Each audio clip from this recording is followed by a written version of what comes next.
Paddhar police station વિસ્તારમાંથી ગંજીપાના વડે રૂપિયાની હાર જીતનો જુગારનો ગણનાપાત્ર કેસ શોધી કાઢતી લોકલ ક્રાઇમ બ્રાન્ચ પશ્ચિમ કચ્છ ભુજ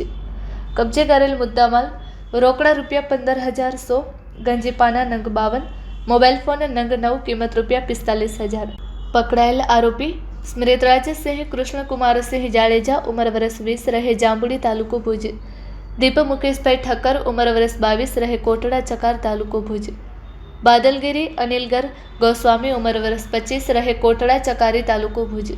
તથા ભરત દેવાભાઈ રબારી ઉંમર વર્ષ 22 રહે કૈલાસનગર તાલુકો ભુજ, પ્રીત રાજેશભાઈ ઠક્કર ઉંમર વર્ષ 18 રહે કોટડા આથમણા તાલુકો ભુજ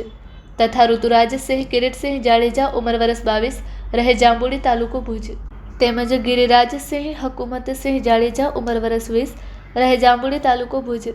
તથા નિર્મલ પ્રવીણભાઈ જોશી ઉંમર વર્ષ 24 રહે કોટડા આથમણા તાલુકો ભુજ, સોહિલ જુમા મણકા ઉંમર વર્ષ 23 રહે જાંબુડી તાલુકો ભુજ। આ તમામ આરોપીઓને તમામ મુદ્દામાલ સાથે પકડી પાડવામાં આવેલ છે। આ સફળ કામગીરી એએસઆઈ અશ્વિનભાઈ સોલંકી તથા એચસી રાજેન્દ્રસિંહ રાઠોડ, રણજીતસિંહ જાડેજા, દિવ્યરાજસિંહ જાડેજા તથા વિક્રમસિંહ ગોહિલ દ્વારા કરવામાં આવેલ છે।